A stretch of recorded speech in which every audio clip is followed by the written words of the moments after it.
साथियों, मैं वंदना अग्रवाल और आप देख रहे हैं राइट इंडिया प्लस। लगभग 5 राज्यों के चुनाव के नतीजे आ चुके हैं जिन्होंने सबको चौंका दिया है। जहां सोशल मीडिया पर वायरल हो रहा था कि उत्तर प्रदेश में बीजेपी का ऑलमोस्ट सुपड़ा साफ ही हो चुका है, वहीं 2.0 से योगी जी की वापसी ने सबको चौंका दिया है। तकरीबन 4 राज्यों में बीजेपी सरकार बनाने जा रही है। तो इसी कड़ी में इस वक्त हम मौजूद हैं दक्षिणी दिल्ली में और हमारे साथ बने हुए हैं जिला प्रवक्ता नरेंद्र मिश्रा जी। तो आइए इनसे बात करते हैं कि जिस तरह से 4 राज्यों में बीजेपी सरकार बनाने जा रही है, एक बहुत बड़ी जंग इन्होंने हासिल करी है बीजेपी ने, तो कितना जोश कार्यकर्ताओं में है। तो चलिए इनसे बात करते हैं। सर, सबसे पहले स्वागत है आपका राइट इंडिया प्लस पे। आपका भी बहुत बहुत स्वागत है। आपके राइट इंडिया चैनल के साथियों का भी बहुत बहुत हार्दिक आभार। सर, यूपी चुनाव के नतीजों ने सबको चौंका दिया है। जिस तरह से अखिलेश और जयंत का माहौल नजर आ रहा था, वहीं पर योगी जी की 2.0 से वापसी हुई है। तो इस बारे में क्या कहना चाहेंगे आप? देखो, मैं इससे पहले भी जब मोदी जी कहते थे या भारतीय जनता पार्टी कहती थी 300, लोग मजाक समझा करते थे। आज ये पहला एक्सपेरिमेंट नहीं है, इससे पहले एक एक्सपेरिमेंट हो चुका है उनका राहुल गांधी जी के साथ, वो फेल रहा। उनकी बुआ मायावती के साथ वो फेल रहा, जयंत वो फेल रहा। तो वो एक्सपेरिमेंट पर एक्सपेरिमेंट कर रहे हैं। परंतु हम सबसे पहले उत्तर प्रदेश की जनता के साथ 5 राज्यों की जनता को, जो अपना कार्यकर्ता है, जो दिन रात 3-4 महीनों से कंटिन्यू लगा हुआ था, देश के प्रधानमंत्री, देश के गृह मंत्री, भारतीय जनता पार्टी का शीर्ष नेतृत्व और जो प्रतिनिधित्व कर रहे थे उत्तर प्रदेश के बाबा आदित्य योगीनाथ जी, जिनके कारण आज नरेंद्र मोदी 2014 से, जब से हमने अपना विजय स्टार्ट किया, शुरुआत की है, तब से लगातार महिलाओं के लिए, गरीबों के लिए, छात्रों के लिए, किसानों के लिए लगातार वो योजनाएं बना रहे थे, जिसका नतीजा यह निकला कि आज लगातार हम चुनाव दर चुनाव जीत रहे हैं। चाहे वो जाति का फैक्टर लोग डालते रहे हों, धर्म का फैक्टर लोग डालते रहे हों, लेकिन 14 में शौचालय से लेकर आज जनधन, गरीबों के लिए 500 रुपये जो कोरोना काल में महिलाओं और बच्चों को दिए गए, राशन, इससे पहले आंध्रा में, कर्नाटक में, उड़ीसा में लोग मरते रहे हैं भूखमरी, लेकिन कोरोना काल के समय भी लगभग 80 करोड़ लोगों को फ्री राशन लगभग 2 वर्षों से मिल रहा है। यह सब देख करके उत्तर प्रदेश, जिसने कई प्रधानमंत्री दिए हैं, आज की डेट में भी हमारे प्रधानमंत्री जी उत्तर प्रदेश से आते हैं। मुख्यमंत्री योगी आदित्यनाथ ने वो सारे भ्रम को दूर किया है। नोएडा आने का भ्रम, उत्तर प्रदेश में दोबारा आने का भ्रम, और ये भ्रम अब जनता में टूट जाएगा। जो लोग लगातार ये अनुमान लगा रहे थे कि भारतीय जनता पार्टी नहीं रहेगी, उनके सर पर, उनके गाल पर बहुत बड़ा तमाचा है। सर, उत्तराखंड की बात करें, उत्तराखंड के इतिहास में पहली बार ऐसा हुआ है कि किसी सरकार ने दोबारा सरकार बनाई है। तो इस बारे में क्या कहना चाहेंगे? देखो, ये मोदी जी की योजनाएं हैं। एक बड़ा जो ताकतवर होता है तो वो सारी चीज़ें संभाल लेता है। हमने, ठीक है, 2 बार सीएम बदले, 3 बार सीएम बदले, लेकिन हमारा जो आका है, जो पार्टी का संघर्ष नेतृत्व है, उसने लगातार अपने काम, केंद्र सरकार की नीतियां, मोदी जी की नीतियां और जो हमारी स्टेट की सरकार थी, दोनों की नीतियों पर मोहर लगाई है उत्तराखंड की जनता ने। सर, गोवा और मणिपुर के नतीजों को लेकर क्या कहना चाहेंगे? देखो, गोवा में तो हमारी सरकार बनेगी, उसमें कोई दो राय नहीं है। मणिपुर में लगभग हम क्लियर हो गए हैं। तो दोनों स्टेटों को मिलाकर के उत्तर प्रदेश और उत्तराखंड, उत्तराखंड उत्तर प्रदेश एक ही हिस्सा है। मुलायम सिंह जी की उन चीज़ों को याद रखा उत्तराखंड ने, जो गन्ने के खेत में, किसानों के खेत में उन्होंने अत्याचार किया, तो उत्तराखंड के अलग होने को लेकर के आज जो मंदिर का इश्यूज वो उठाते रहे हैं। हमारे 500-400 वर्षों तक हिंदू समाज अपमानित होता रहा, भगवान राम की तलाश में रहा। उन सब को उत्तर प्रदेश की जनता ने और पूरे देश की जनता ने मोहर लगाया है। और आज निश्चित रूप से कार्यकर्ताओं में और आम जनता में ये बहुत खुशी का माहौल है कि जिस चीज़ को लेके भ्रम फैला रहे थे विपक्ष के लोग, उसको उन्होंने एकदम सिरे से नकार दिया और भारी मतों से जिता करके भारतीय जनता पार्टी को उसमें विश्वास जताया है। सर पंजाब की बात करते हैं। पंजाब में आखिरकार आम आदमी पार्टी का फ्री का फॉर्मूला काम आ ही गया, आप वहाँ सरकार नहीं बना पाई, क्या कहना चाहेंगे इस बारे में? देखो, पंजाब के अंदर हमारा संगठन उतना बृहद नहीं है और पंजाब में जो है आम आदमी नहीं जीती है, वहाँ कांग्रेस हारी है।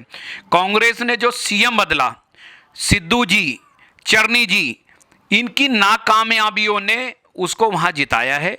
और मैं आपको आज नहीं 2 साल के बाद मुझे डिस्कस करना कि 2 साल के अंदर अंदर वहाँ की जनता पूरी तरह से ऊब जाएगी, क्योंकि जितना बजट इन्होंने बांट दिया है जनता के बीच में, उतने की वहाँ इनकम भी नहीं, उसकी जीडीपी भी पंजाब की नहीं है।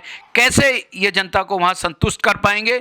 लुभावने फैसले लेकर के ये जनता के साथ शोषण होगा और विकास की, जैसे दिल्ली में सारी योजनाएं फेल हो रही हैं, उसी प्रकार से पंजाब का जो है विकास पूरी तरह से ठप हो जाएगा। सर पंजाब देश का दूसरा ऐसा राज्य है जहां आम आदमी पार्टी ने पूर्ण बहुमत से सरकार बनाई है, तो इस बारे में क्या कहना चाहेंगे? देखो, मैं इससे पहले भी कह रहा था कि दिल्ली के अंदर भी उन्होंने फ्री बिजली दिया। आज दिल्ली के लोगों को पेंशन नहीं मिल रही है। केंद्र सरकार ने इतना राशन उपलब्ध कराया है कि दिल्ली की एक एक जनता को दिया जाए, वो राशन उपलब्ध नहीं करा पा रहे हैं। वो शिक्षा की बात करते हैं, आज वो पूछे, अगर जनता उनसे पूछती है कि आज आपने कितने शिक्षकों की नियुक्ति करी है, बल्कि 125 शिक्षक इन्होंने जो डेली वेजिस पे थे उनको भी निकाल दिया, गेस्ट टीचर भी कम किए हैं। आप कह रहे स्टूडेंट बढ़ रहे हैं, बट अध्यापक नहीं तो उस स्टूडेंट का पढ़ाएगा कौन उन लोगों को? सर अगर आम आदमी पार्टी इसी तरह से चलती रही, इसी तरह के फ्री के फॉर्मूले दे के लोगों को लुभाती रही, तो वो आगे आने वाले टाइम के अंदर वो दिन दूर नहीं है जब हरियाणा भी आपके हाथ से निकल जाएगा। ऐसा नहीं है। सोवियत रूस के अंदर भी इसी तरह लोग घर पे पड़े रहते थे, फ्री का खाते थे, जिसका कारण हुआ सोवियत संघ में लोग आलसी हो गए और धीरे धीरे सोवियत संघ के टुकड़े, जो भी ये समाजवाद का ये नारा या नक्सलवाद का नारा देते हैं, आज दिल्ली के अंदर बड़ी योजनाएं तो पूरी तरह से ठप पड़ी हुई हैं। और ये पंजाब को, पहले भी मैं कह रहा हूँ कि ये 2 साल के अंदर पंजाब के लोग इनको जूते मार के निकालेंगे वहाँ से। सर केंद्र ने चुनाव आयोग पर दबाव बनाकर संविधान की धज्जियां उड़ा दी, तो ऐसा मनीष सिसोदिया जी का कहना है। आखिर क्यों आप चुनावों से भाग रहे हो दिल्ली में करवाने से? देखो, हम चुनाव से भागते नहीं है।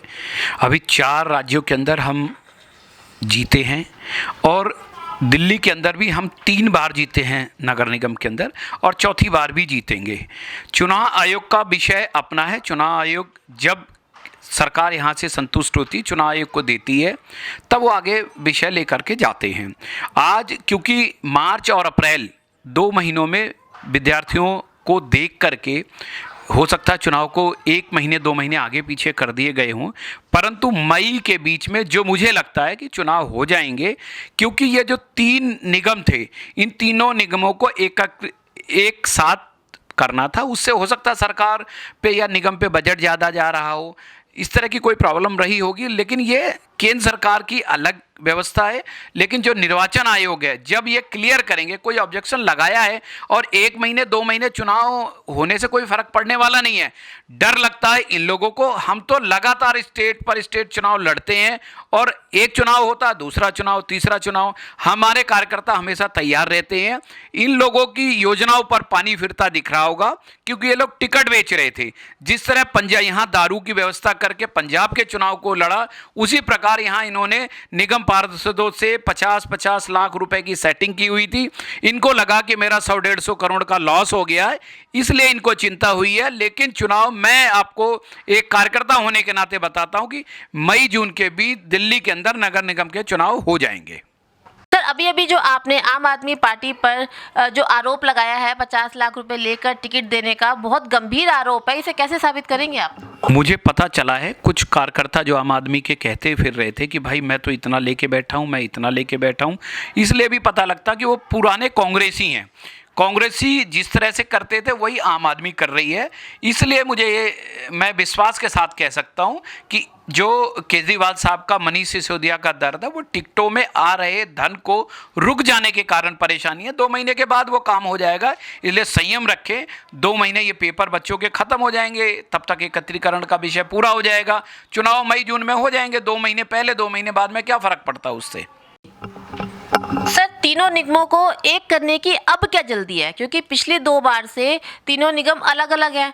अचानक चुनाव के टाइम पर ये फैसला लेना, कहीं ये बात सच तो नहीं है कि एमसीडी में भ्रष्टाचार है, उसे छुपाने के लिए ये सब किया जा रहा है? देखो, जब निगम में यहाँ चुनाव हुए 1997 के अंदर, तो एक ही निगम था, लेकिन उस समय स्वर्गीय शीला दीक्षित जी थी, वो निगम को कमज़ोर करने के लिए उन्होंने बांट दिया था। आज आप लोग देख रहे होंगे, साउथ दिल्ली तो फिर भी ठीक है फंड की व्यवस्था में, लेकिन पूर्वी दिल्ली के अंदर फंड नहीं हो पाता है और केजरीवाल साहब फंड देते नहीं हैं। तो कई बार सैलरी के लिए प्रॉब्लम होती है, कर्मचारियों की सैलरी नहीं मिल पाती, अध्यापकों की सैलरी नहीं मिल पाती। इसलिए भारतीय जनता पार्टी बहुत टाइम से इसको लेकर के प्रयास कर रही थी कि तीनों नगर निगम एक होने पर हमारा जो फंड है वो प्रॉपर तरीके से सबकी सैलरी चली जाएगी और खर्चे भी कम हो जाते। 3 मेयर होते हैं, 3 स्टैंडिंग कमेटी होते हैं, एक निगम में फंड है, दूसरे निगम में फंड नहीं है, तो हम फंडों का बैलेंस भी इजी कर लेंगे। और ये हमारी मांग पहले से थी और हम प्रयास कर रहे थे, गृह मंत्री को पहले से प्रयास चल रहा था, परंतु वो किसी कारण नहीं हो पाया। 2 महीने 1 महीने लेट होने से कुछ नुकसान नहीं होगा, उनको बेचने का समय तब भी मिल जाएगा, वो टिकट तब भी बेच सकते हैं, 1 महीना 2 महीना रुकना पड़ेगा।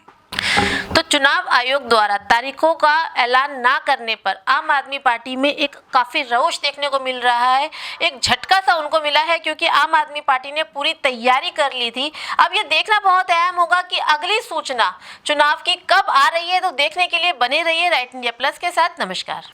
इस वीडियो को लाइक करें, हमारे चैनल को सब्सक्राइब कर बेल आइकन जरूर प्रेस करें हमारी न्यू वीडियो